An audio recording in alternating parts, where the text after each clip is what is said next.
Okay, it's recording. Good afternoon. My name is Dr. Álvaro Huerta. I'm Associate Professor, Urban and Regional Planning and Ethnic and Women's Studies at Cal Poly Pomona. And I'm happy to be here with all of you today for this workshop on applying to graduate and professional schools and demystifying the process. So this event is going to be recorded for future purposes. So today, what I want to do is I'm going to share in the chat some links. I have to work on my accent because I say share. I don't know if it's share or chair. Share. The chingadera is not working. Okay, I will do it after. So what I'm going to do is look at an application. UCLA's application for urban planning, and it has a master's component and a PhD, and we're just going to go over it, and I'm going to give commentary on the application itself. But before I do that, I just want to say a few things about myself. This is the only reason I do these workshops, because I want to talk about myself. It's like therapy for me. So I'm first generation university graduate, son of immigrants. And when I was 15 years old, I attended Upward Bound Occidental College, 15 and 16. I lived there in the dorms during the summer. When I was 17 years old, I applied and got accepted to UCLA in 1985. I know all of you were born then. No, Lincoln wasn't president, it was someone else. So 1985, I was a 17-year-old kid from the projects at UCLA as a math major. And then after that, I was an organizer for about 15 years. And then I returned to the university to finish my degree because I had taken a break from my undergrad. And then I pursued a master's in urban planning at UCLA. And then I decided to go to, or my wife decided for me, to get my PhD in city and regional planning, where I did so at UC Berkeley. So for the past 10 years or so, I've been advising, probably even longer, I've been advising students from high school to get into the university, and in terms of the undergrad, and from undergrad to get into graduate school, and from graduate school to pursue even like further, whether it's a PhD or even another graduate degree. So that's my brief background of who I am and what I represent in terms of how far I've come given where I started. And I say that because a lot of times, if you're a person of color, a woman, or anyone who has experienced discrimination, oftentimes you feel that you're limited or you don't have what it takes to go to a UC Berkeley. So what I tell people is, don't think that way. Don't let others define who you are. I'm proud of working at Cal Poly Pomona. It's a great university. I'm proud of being in the CSU system. So that's where my allegiance lies, at Cal Poly Pomona. So the application that I'm going to use for this workshop is based on UCLA's graduate program, because that's the one that I'm very familiar with. So with that, I'm going to share the screen.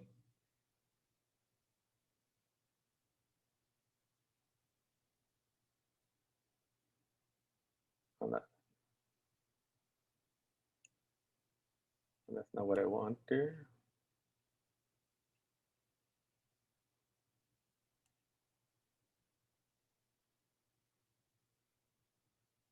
Okay, here we go. So everybody can see that, right? This is where I need like some thumbs up. Can people see this?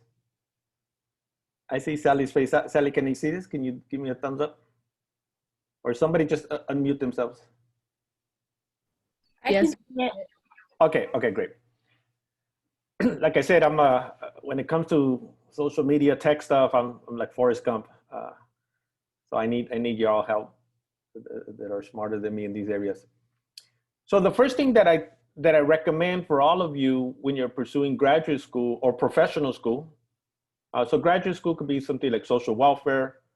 Professional school would be like law degree. And within graduate school, you could pursue a master's or you could pursue a PhD. Some programs to get the PhD in urban planning, for example, first you have to get your master's, then you apply, then you get your PhD. Other programs like history, you get your master's while you're doing your PhD. So it'll be like the first 2 years. So you go straight into the PhD program. So one thing that you want to do in these situations,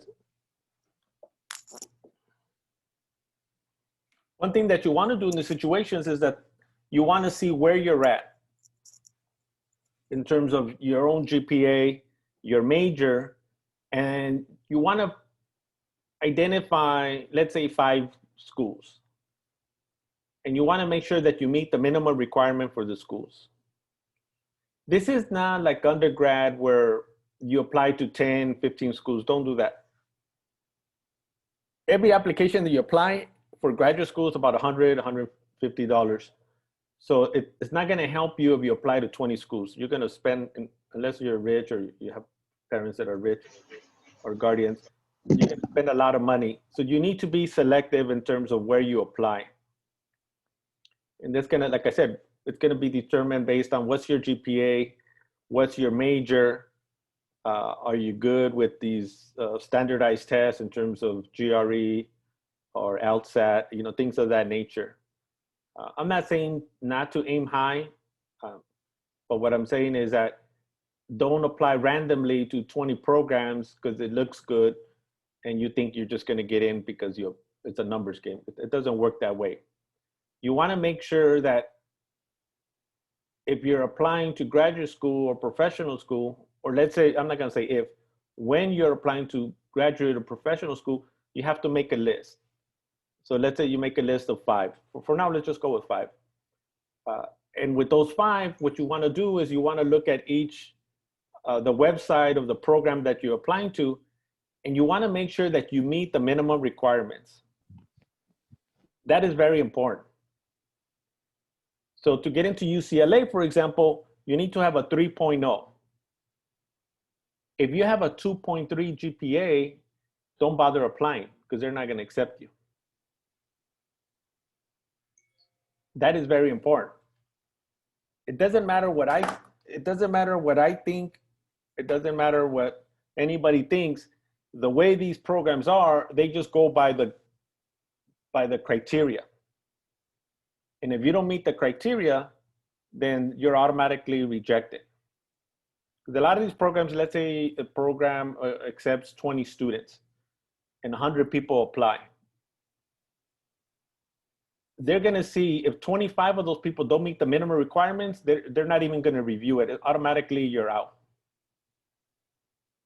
You can appeal and all that, but that's like a long process and it's not guaranteed. But you have to meet the minimum requirement. So the first thing I recommend, identify, let's say 5 schools, based on your major, based on what campus you're at. Let's say you're at Cal Poly Pomona, you have a 3.2, go for it. You have a 3.0, go for it. It's fine. There's going to be students that have a 3.5, 4.0, but don't worry about that. Just worry about yourself and what you can control. But if you have a 2.3, don't bother applying to the big name schools because it's not going to happen. I'd rather be honest with people. I think the worst thing that you could do is do like a false hope. But I feel that is very important. There are programs, there are some programs like public policy, for example, and it could be a public policy at a great university, like at a great CSU. Let's say Cal State has a great public policy program. If you're not good at the quantitative, then don't bother applying. So you have to go where your strengths are at because they have minimum requirements. So some schools would say you have to have in your GRE, you have to have a, I'm just making up numbers here, but let's say you have to have a 600 in math and the most is 800. So if you're at a 400, You want to make sure that whatever is it that they're requiring, then you can meet that. That's important, because if you don't qualify, then what ends up happening is that you're just wasting an application. So it's better to target the programs where you meet the minimum requirements with GPA, but also with the GRE score. If you're like me, I wasn't a good test taker because I didn't go to private school and I didn't have parents that paid the tutors $150 to teach me how to do these tests. I didn't do that, even though I did really well in math. I didn't perform at that high level, like the top, when it came to the SAT, when it came to the GRE. So if I was applying to a public policy program, and actually I did apply to public policy, now that we're being honest, a public policy program at UCLA, and they rejected me. I don't know why, because I'm a good looking guy. You know, they should have just based on my good looks, I should have been accepted. But they had a minimum requirement, is what I'm getting at. So everything I'm telling you, I'm applying it to myself too. Don't listen to the website where they say, oh, we for social justice, we want diversity. They're lying. Don't listen to that. Look at the minimum requirements. And if you meet that, go for it.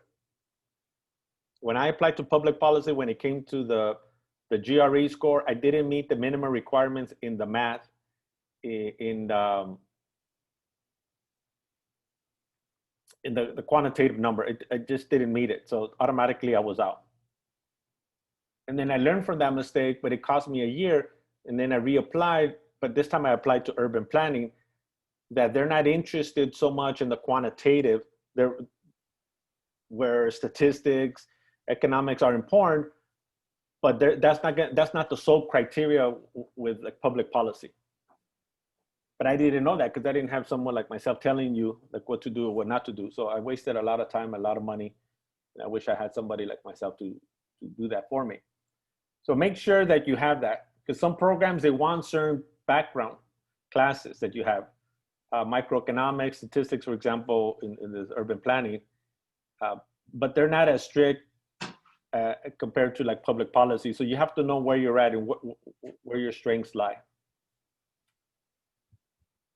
Okay, does that make sense? I'm gonna have Lisa, because I can see Lisa here. Just give me a thumbs up if I'm making sense here, because I have an East LA accent, so I'll probably need a translator. So we have your 5 schools. You identified, you made sure that you looked on their webpage and you saw their minimum requirements. So you're like, okay, I can meet these. And then you want to look at the application materials, the different items that you need to check off and you need to be aware of. So the first thing is going to be an application, and there's a fee to it. Like I said, it's usually $150 or so. You have to submit transcripts, a statement of purpose, a resume. And this is for this program. This is just an example. So I'm looking at the urban and regional planning program at UCLA. This is just an example site. 3 letters of rec, the GRE scores, and so on and so forth. So I'm going to click here. And I'm just going to go one by one. Y'all can see that, right, Lisa? Like I said, Lisa, she's like my graduate assistant because she's brilliant. She has a PhD from the streets. So the one of the things that you want to do is, so we have the 5 schools. We see that you meet the criteria, right? So you want to keep track of the deadlines. So everything that I'm saying is, they're all like, think about everything in terms of equally important. I'm not gonna say like, oh, this is more important than that. I'm just giving you like, however you organize it, that's on you. So I'm just gonna go through this. So make sure you keep track of deadlines. So if you apply to 5 schools, you wanna put in your calendar the different deadlines for each school. So automatically look in the webpage, because everybody has different deadlines, and go ahead and mark it. And then what you want to do is you want to give yourself a few days to submit it. So in this case, if I'm a Cal Poly Pomona student, I have a 3.0, I want to go to UCLA urban planning. The deadline is the 15th. Then what I'll do in my calendar, I'll say start application November 15th. So you work backwards. Actually, even before that, is the deadline is the 15th. I'm going to submit the deadline, the application on the 13th. Because what you don't want is you don't want to submit it on that same day because everybody's submitting and sometimes the system crashes. So I'm going to submit it on the 13th. And then I'm going to go backwards, work backwards. And I'm going to put on my calendar, submit the start the application itself a month early. So that will be November 13th. Because with these applications, they allow you to save. Most of them you can start and you can save, so you go back to it. Don't wait, don't try to do it all in one day. So as you go, you'll realize, okay. So the dates are important. The dates are very important because if you miss the deadline, forget it. They won't even consider it.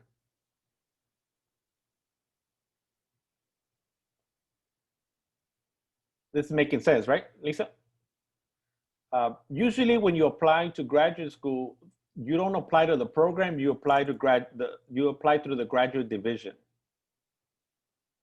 We do this at Cal Poly Pomona too. So I'm on the committee to admit students in urban planning. So we have a master's degree in urban and regional planning at Cal Poly Pomona. It's a great program. If you did your undergrad at Cal Poly, I recommend that you do your master's or Ph.D. or EDD somewhere else because it just helps you diversify yourself and your education. It's not automatic. I mean, I did my bachelor's and master's at UCLA, so it's not an automatic thing. That's why I did my PhD at Berkeley, because I could have gone to UCLA, but I already knew the professors. I took other classes, and I realized I was smarter than all of them, so I decided to go somewhere else.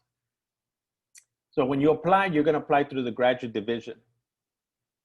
So you want to give yourself, like I said, a month to start the application and look through the different criteria, where you apply, when you apply, and so on and so forth, and start the application early. It doesn't mean you're going to end it that same day, but just start it. And this is why I want you to limit the number of schools that you apply to. 5 is a good number. If you want to do 7, that's fine. If you have the big bucks, do 10, but don't do more than that. Because every application that you apply to, you're talking $100, in this case, $120. That's a lot of money. And usually for a graduate school, there's no fee waivers, unless you're like in a special program.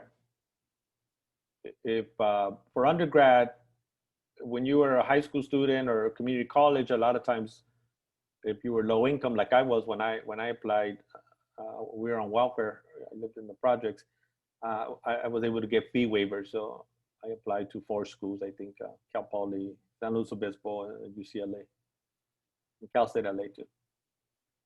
So the first thing is the application. The second thing is the transcripts. So you get your transcripts, and if you go to, let's say you're at Cal Poly Pomona or Fullerton, you can just request your transcripts and they'll send them directly. Or if you get hard copies, then you mail them in. So you have to see, when you look at the programs, the 5 programs that you're looking at, you want to see how they want their transcripts. How is it that they want them? So usually with transcripts, you can't open it. So if you receive a transcript, if you open it, it's not good anymore. So they want you to send a sealed transcript. And then sometimes you can do it electronically. So from Cal Poly Pomona, there's a way to do it electronically, where that's how they read, that's how they accept it. So you want to see how every program, because every program is different, you want to see how they do it. Does that make sense? Lisa, my graduate assistant? And the statement of purpose, the research statement. If you apply to a graduate program, like urban and regional planning in this case, or social welfare, they're gonna The statement of purpose, you're letting the review committee know, or the admissions committee know, how is it that you're a good fit for their program.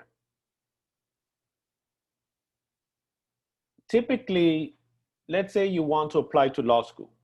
So you want to go to USC, or Laverne has a law school. You want to apply to their law school. And you worked at Kmart or Walmart,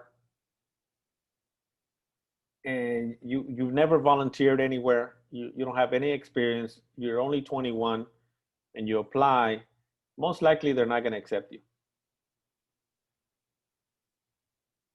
What happens with programs like law schools, the statement of purpose, you typically it's going to reflect that you have some experience, some volunteer experience, some work experience related to that.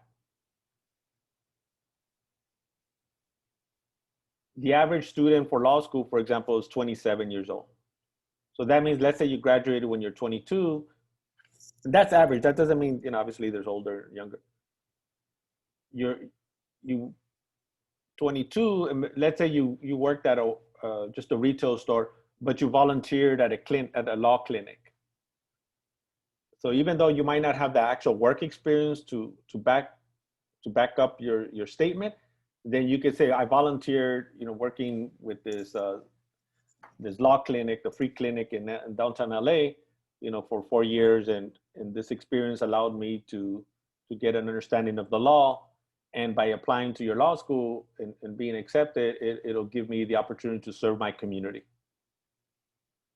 So your statement, in terms of statement of purpose, has to do with the fact that you're a good fit for their program. And then whatever work experience that you have to integrate it into that. Now, the statement of purpose should not be a reiteration of your resume. You want to tell a story. So you want to tell a story about yourself and use facts to back it up. But it shouldn't be, oh, I did this and then I did that and I did this. They can see that in the resume, so you don't want to do that.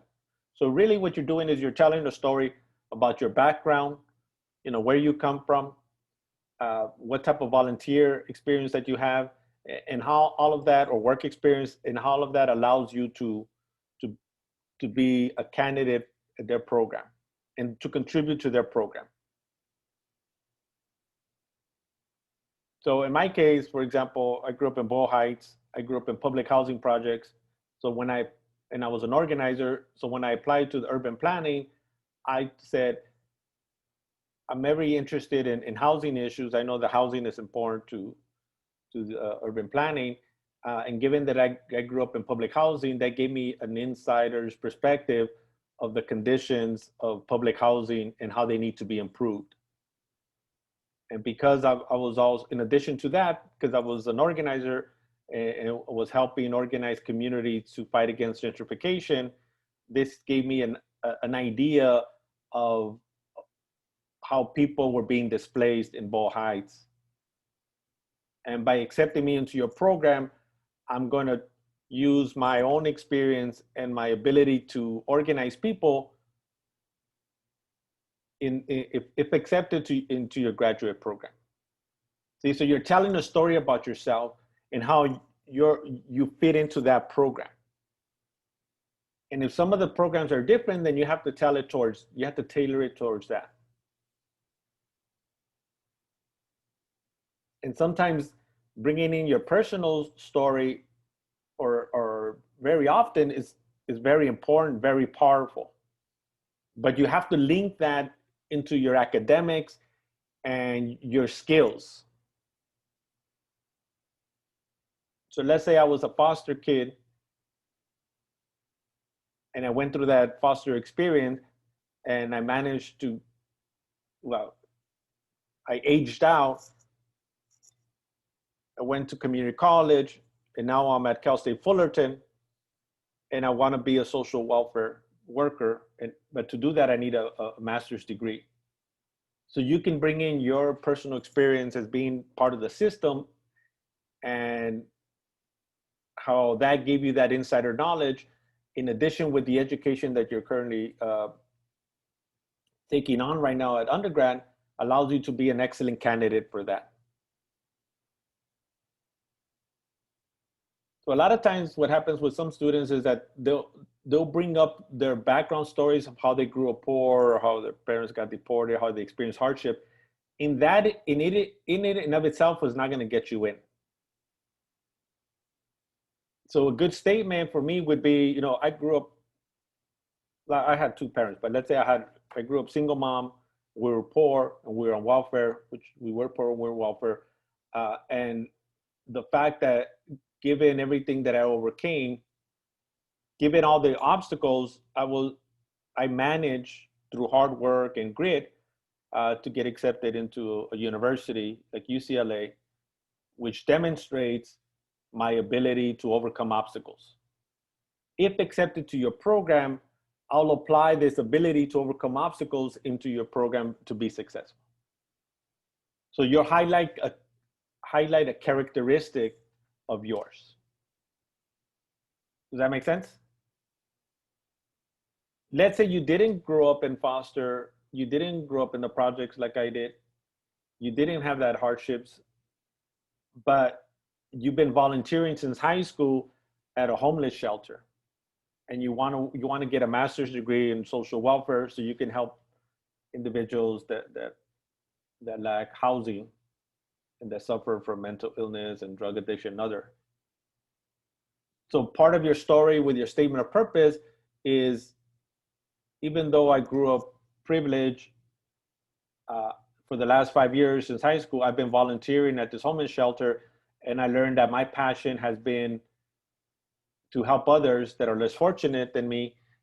And given my experience and everything that I've done as a volunteer, I'll demonstrate with my commitment to social justice. If accepted to your program, I'll apply it to this program. And once I graduate, it's going to allow me to go back to the community that I want to serve, in this case, homeless populations, but do so with a master's degree in more advanced skills. Does that make sense? So integrate your story, but you have to tell a story, your personal story, your professional story, your educational story, but tell a story to the committee, but focus not just on the hardships, but how you overcame them and how that ability to overcome, the grit, the determination, that you're going to transfer that characteristics into the program that you're applying to, which would allow you to be successful. Does that make sense? So you have to have, if you're going to go that route, you know, bring out the sad story, which I have a sad story, and I talk about it all the time. My son's already tired of it. It's all right. You already told me you grew up in the projects, but it's not enough. So you want to go to that extra step. Okay. Let's say you want to get a PhD. You want to get a PhD so people can call you doctor. That's my son, if he wants money, he has to call me Dr. Papi. Like, you can't even call me Papi, he's Dr. Papi. To get a PhD, or to apply to a PhD and get accepted, you need to show at the undergraduate level, or let's say you're already a master's student, because like I said, some programs, you need to get your master's first. You need to show that you've done research at the university level. That is preparing you for research as a career. So it helps, like when you're telling your story, you're still telling your story with the research statement. But in this case, it's based on your research. And you can tell your research to yourself. I grew up in the projects, I grew up poor, and I saw gentrification take place in my community. So I want to go to UC Berkeley's Department of City and Regional Planning to get a PhD so I can learn more about gentrification to be able to help my community fight against it. But the research part, you have to show that you've taken advanced research classes, or you're a McNair scholar, or you published already at the undergraduate level, or that you were part of this conference that they had, annual conference that they have at Cal Poly for student scholars and things of that nature. So the research has to be tied into your interest and what you want to pursue, but also your contributions. So when I was applying to a PhD program, my argument, it wasn't on gentrification, but let's say if it was on gentrification, I would say something, the literature on gentrification in the academy is primarily looking at African Americans. As a Mexican American, my contribution, if accepted to your program, will be to pursue a graduate study in how gentrification impacts Latinos and Latinas.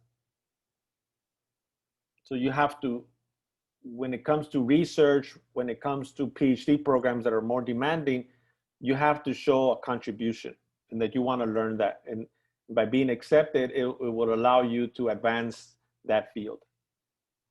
Does that make sense, Lisa? Since I could only see Lisa, I'm just going to go by Lisa. So with that, then the next section is the CV or the resume. In this case, let's say you're young, you're just out of college, you have no work experience, and the work experience you have is like working at McDonald's, and there's nothing wrong with that. You want to volunteer, but don't volunteer during the school year, volunteer during the summer. You want to show something there.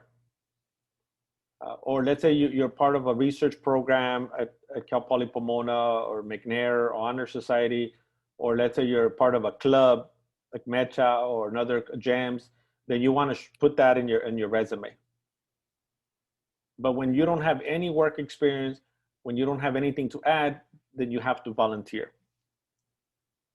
Because a lot of these programs, they want people to have some experience.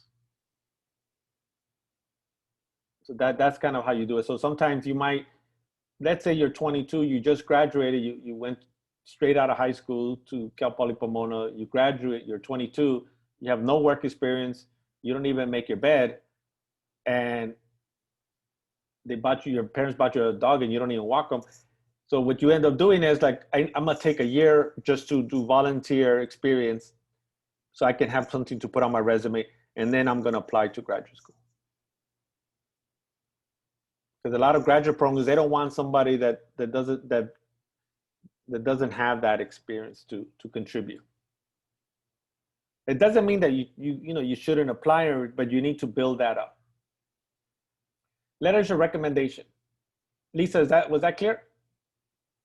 Okay. If there's an ambiguity because of my accent or something, just y'all let me know, or Lisa let me know. In terms of letters of recommendation, I recommend that the earlier you ask for a recommendation, the better.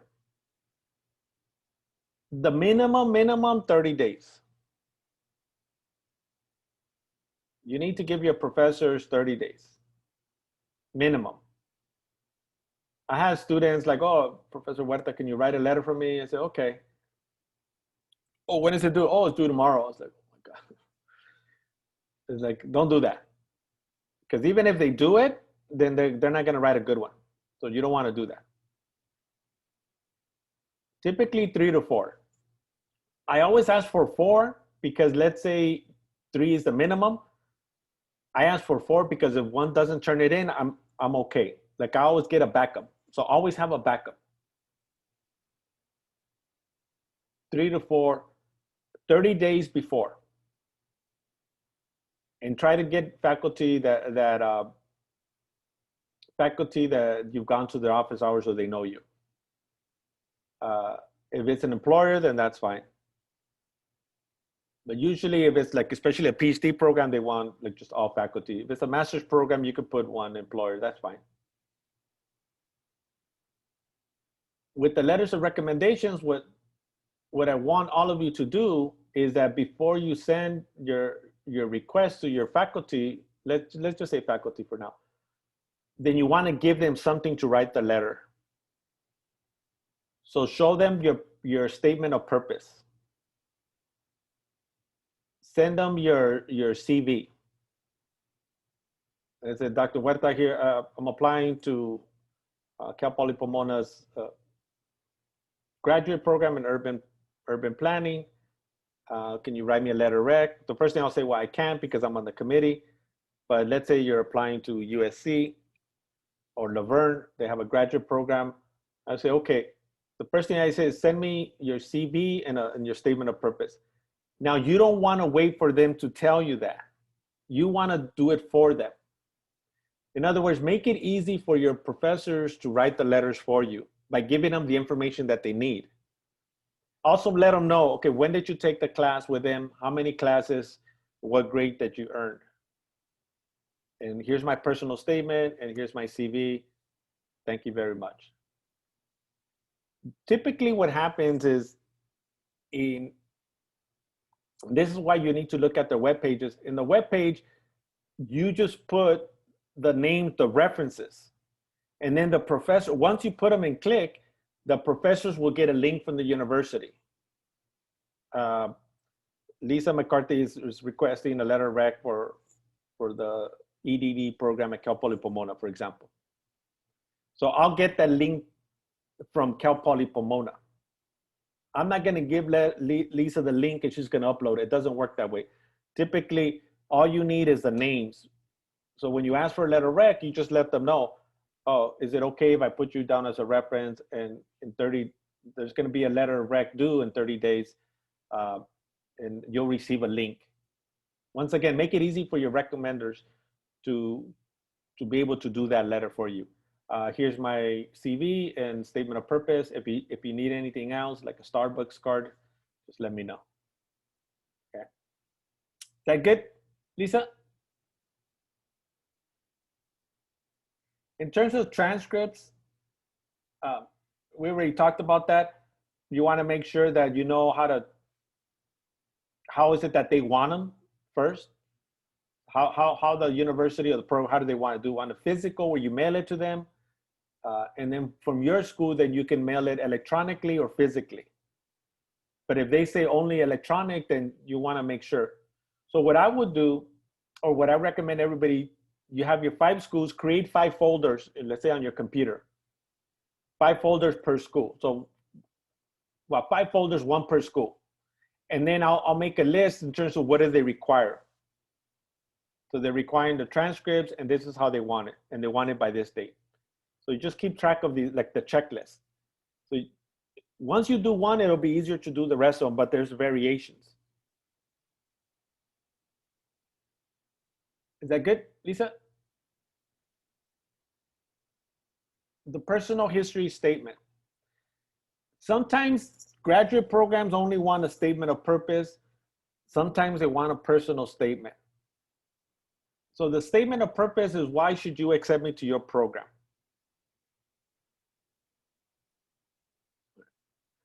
The personal statement or personal history has to do with your own experience growing up. What are some of the obstacles you experienced? To provide the university with a holistic view of yourself. So they're not just seeing GRE scores or LSAT scores or SATs or not SATs, GPAs.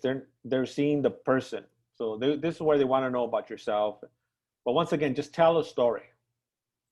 And when you tell a story, don't bring up everything.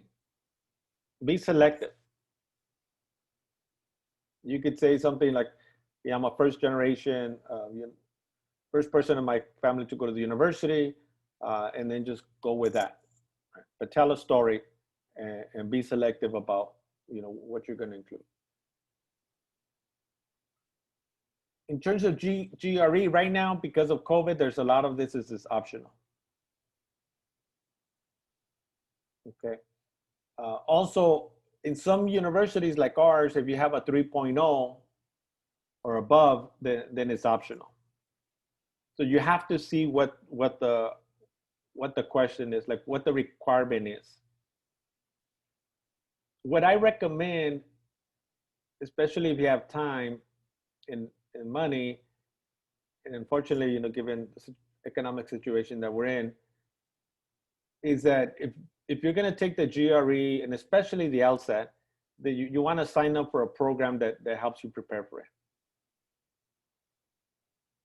Like Kaplan, Princeton, one of these programs that are recognized that, because what happens with these programs, they teach you and they show you how to do these multiple choice questions, or the LSAT, how, like the different components of it, and how to take a test. Taking a test, a standardized test, is not something you could just wake up and take. You have to prepare for it. So when I took the GRE, the first time I didn't do well, and then I did a program at UCLA that was like $200, and the scores improved, but it wasn't that much. And then I invested, like, I think it was like $800 in Kaplan, and it was like an entire summer program where it was like for 6 weeks, and they took a lot. It was a lot of practice tests, and eventually I was able to get a good score to get into all these top schools in the country. But you have to look at, like I said, the criteria. If you're typically you've been getting like not good test scores, like based on the SAT, the pre-SAT, then you have to do it.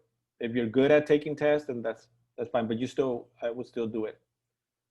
I think the Khan Academy, I think they have a free version of the GRE, so you want to check it out. The problem with any free program, it's just you're not going to get as good, like the one-on-one or the practice. So the practice tests are important. There's a program, it's called UCLA Law Fellows, and before I was thinking of going to law school, my brother-in-law is a lawyer, and then another brother-in-law, he went to law school, but now he's a chief of staff in Congress. And I started to practice for the LSAT. And with this one program, I don't know if the deadline is already passed, but y'all can check it out. It's called UCLA Law Fellows. And they give you a free LSAT prep course. And for law school, they do rely a lot on the LSAT scores. So one of my younger brothers, he got a really good score for his LSAT. And one of the ways he did it, he literally practiced for like a whole year and just taking tests constantly taking tests. If you're applying to a program that's not really that dependent on test scores, like the LSAT, like in the top schools, then I wouldn't worry about it too much, right? So that would be my recommendation on that. And sometimes you do, for international students, you have to do the different tests, and sometimes there's like a portfolio. My brother, Salomon Huerta, he's an acclaimed artist. He went to Pasadena City College and graduating from Wilson High School, and then he went to Pasadena City College for 2 years, and then he transferred to the Art Center School of Design in Pasadena. That's one of the best design schools in the world. And he had to submit a portfolio. So if you want to go into an art program, you need to have a portfolio. And that portfolio, he did it while he was during his AA. So you have to, not Alcoholics Anonymous, it's during a community college. That's me, AA. So that's that's some options there. Okay, I'm gonna stop sharing, and I'm gonna rely on questions and answers to be more specific, or if I made any sense or not. Yeah, the CV, that's a resume. That's all it is, a fancy word for resume. Okay, so now I'm gonna stop recording, and then so I could just get into people's questions.